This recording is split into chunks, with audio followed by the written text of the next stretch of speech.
Greetings, my loyal subjects. Welcome to this episode of Jake Makes, the show where Jake makes. Today we are going to be building some apocalyptic pauldrons or spaulders, whatever other name you can think of for shoulder armor. This build was a suggestion from one of you, Josh Wirtz, I believe your name was. That's your name, I just don't know if I'm pronouncing it correctly. I'll go ahead and read part of the comment. I think it would be a brilliant idea if you made body armor out of those 1/4 inch thick plastic barrels instead of metal. He goes on to list a bunch of other stuff, like the tools I would probably need and other info. It says it would be cheaper than using metal, that's the main point. That's a brilliant idea. I really like this idea. The stuff isn't quite as strong as metal, obviously. It's plastic. But it's pretty shock resistant, pretty tough, and it will definitely stop or turn most blades. And, I mean, let's be honest. Although we like to imagine that armor has to be able to stop absolutely anything, it really doesn't. If you're just being honest, a hoodie will turn most blades pretty easily. I mean, it depends a little bit on how hard you're hitting, but at any rate, though not metal, these are definitely a ton of protection. So that's what we're doing today. We're making apocalyptic spaulders out of an old blue barrel.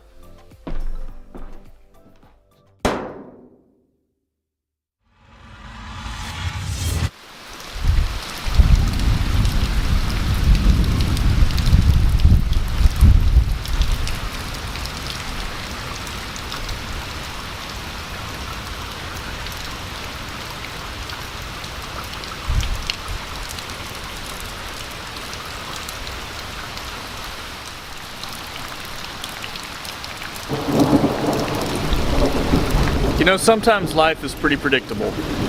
I've been waiting for the last like 2 weeks more. It's been a long time since I've posted a video. I've been really busy with helping the family with the other business we've gotten, my other work and stuff, so I haven't had a chance to go make a video. And then the one day where I'm like, okay, I'm done, I can go make a video, we have this. Which I totally would have predicted this. I mean, what else? Dang it. I'm gonna have to run for it.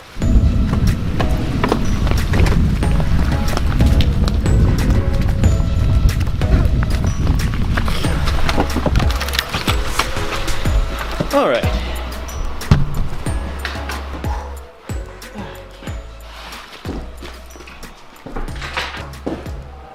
So the problemo now is the big blue barrel that I'm going to use to make this armor is outside in the rain. You see that blue speck over there?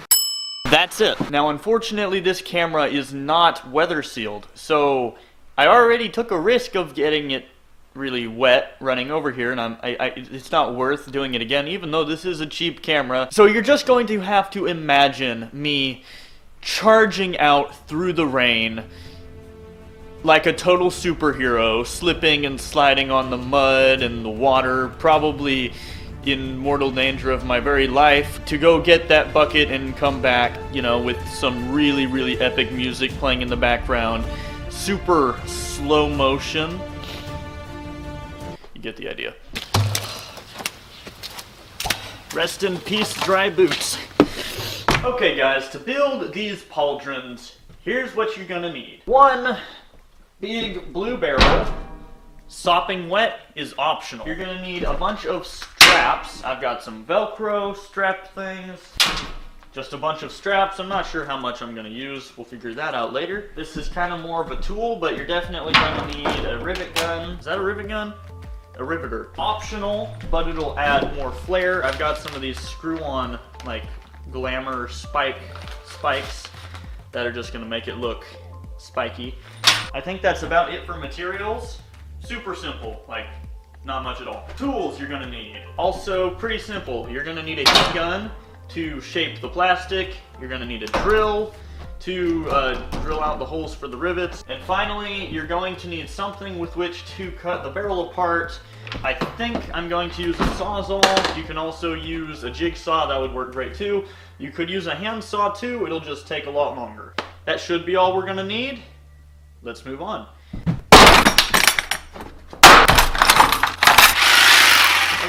believe we'll start by cutting the top of this off.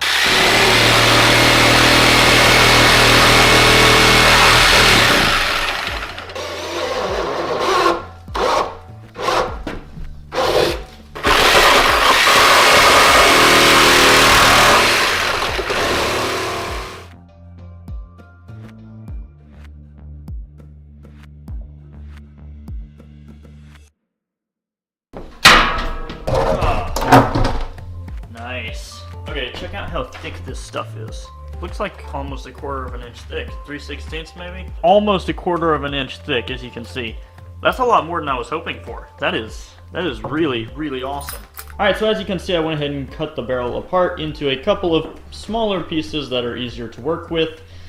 What we are going to do now is, before going any farther, obviously we need to have a design completely nailed down. So I'm going to go ahead and draw out what I want the finished armor to look like. So I have something on paper, not just in my head. That's very important to actually getting something built. It really, really helps to have it on paper. Then I'm going to go ahead and cut out some templates out of cardboard to make sure everything works. Figure out what size the pieces are going to be and where they're going to go and how they're going to connect together and all that before we go ahead and start cutting into the actual material, because obviously you kind of want to have a pretty good idea of what you're doing before you go cutting into your actual stuff, because it's really easy to mess it up that way. Don't ask how I know stuff like that.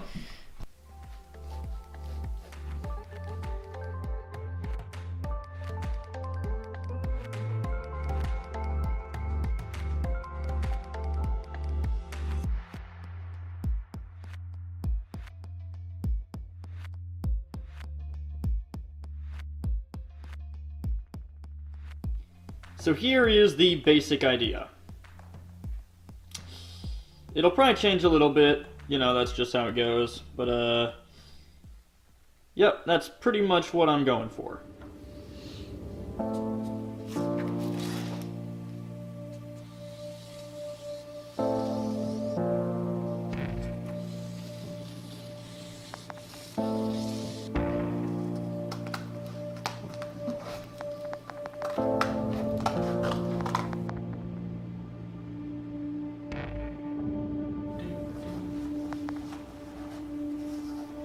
Hey man, yeah, that'll work. I'll spare y'all the pain of having to watch me do this for every single piece, and we'll cut straight to the next step. So I spent the majority of the day trying to get these cardboard templates cut out to the right shape and everything. I'll tell you right now, from the little bit of armor I've done, namely this, all the work in building armor, it's all in the template, okay? That's where all the time is. The rest of this is going to be super easy. So, the way these things work is I've got them duct taped together, just a strip of duct tape on the back, and that is actually how the finished armor is going to be, not with duct tape, with some nylon strap, that's riveted onto the thing. But that's how they're made to work, so that when you put them on, like this, as you see, they are allowed to come down, like that. They're allowed to come down, and then you can easily move them up. You've got good range of motion. You get the idea. I would give you a template to use, but these are too big to fit in our scanner, so you're on your own as far as that goes. I also added this piece right here. I have absolutely no idea what this is called. If you do, comment or something. You see this on a lot of shoulder pads, especially the right shoulder. And that is not just for cool looks, although it does look pretty sick. What that is for is to prevent someone from getting a good swipe at your neck. This piece blocks pretty much any exposed neck you would have once you're wearing a helmet. So no one is able to get a good strong hit at your neck and possibly behead you, because that would be a really bad day. Okay, I'll go ahead and take this apart and set the pieces out so you can look at them real good for a while, to get a better idea in your heads of how to go about building this. Alright, get a good long look. Okay, let's now go ahead and trace these out onto the barrel strategically so we have plenty more plastic for later projects.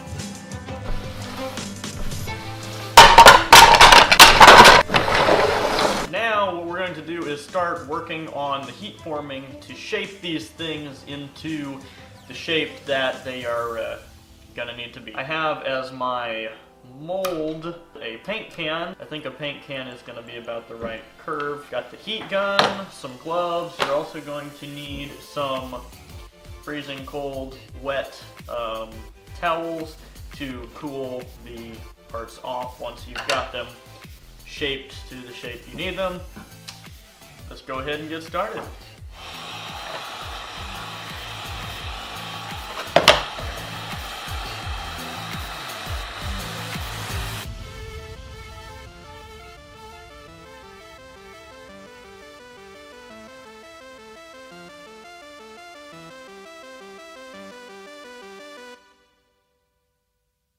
Okay, that worked, but I just realized I'm a big dummy, because I actually have a toaster oven that can fit these small pieces that'll be a whole lot faster than the heat gun.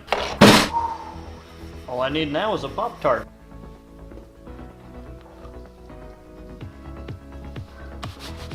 Alright, on to the next piece. Okay.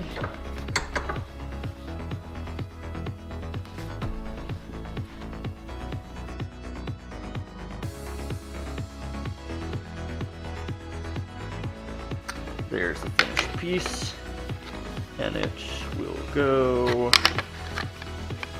like this. As you can see, it kind of fits over it, and then I'll bend that down when I attach it to the top piece. Okay, I put it together again with duct tape, finished parts bent and everything, and let's see how it looks.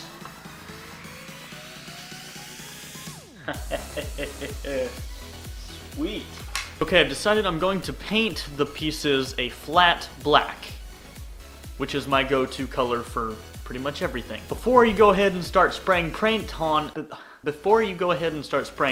though, you want to be sure and sand all of the pieces. Otherwise, the paint will not stick to the pieces, and you can just scrape it right off. You don't want that. Then, after sanding them, you're going to want to wash them all off very well, like with soap or something, to get not only all of the fine dust particles that you just put on there from sanding, but also to get rid of any grease or oils that have gotten onto the plastic from your hands, or just it gets on there. And the paint will not stick so well to that sort of residue, so you want to be sure and sand them and clean them very well before applying the paint. And now it's time to spray them up.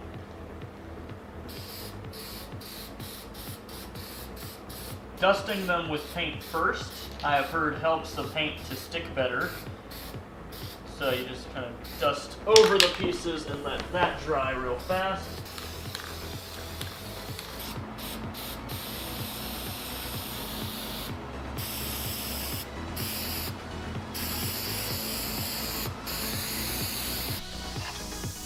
Gonna mark the very middle of each piece. That's where they overlap.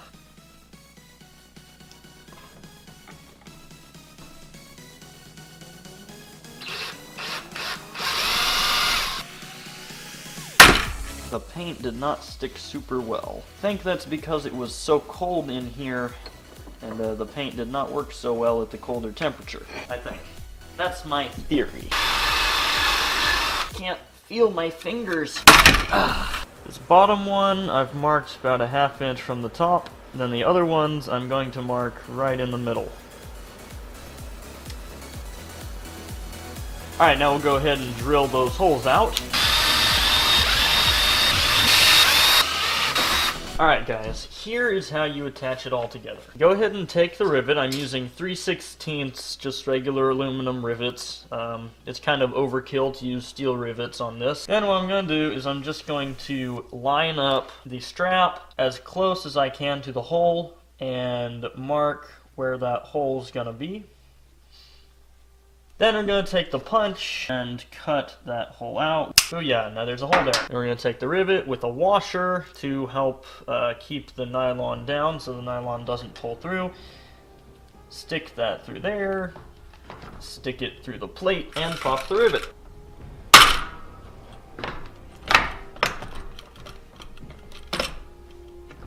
And you just do that to all the different plates.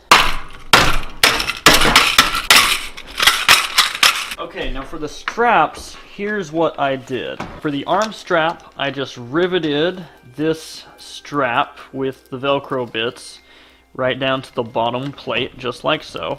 And you can see you wrap it around your arm and then just Velcro it down just like that. Super simple.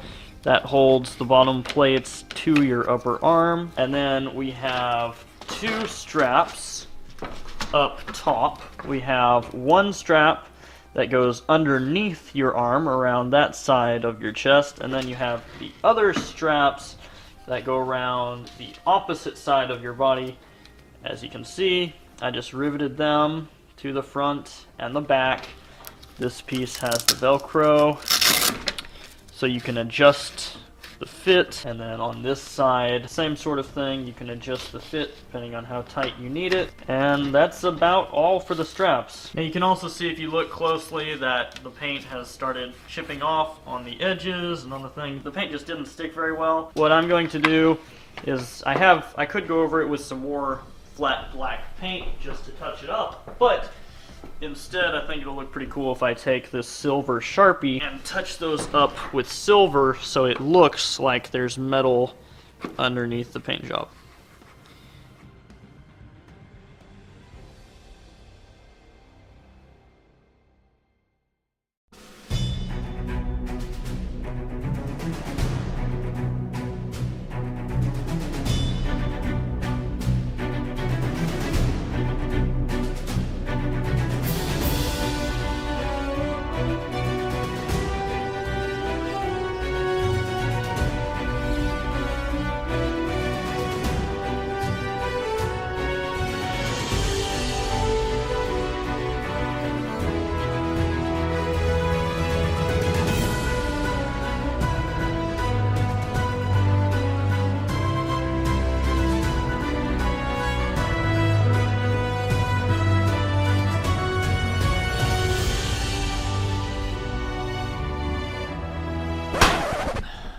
Oh, crap.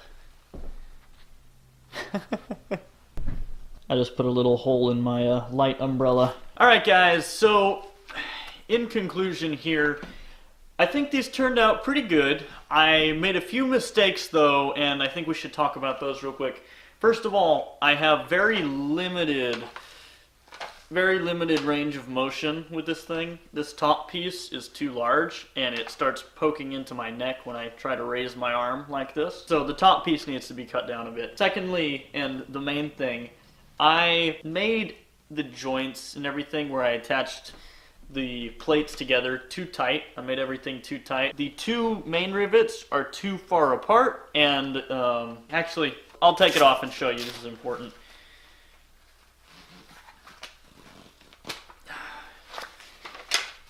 So now you know how to take it off and put it on. The distance between rivet to rivet is too small, and these attachment points are too far apart. So basically what I'm getting at is that causes there to be, as you can see, not much range of motion at all.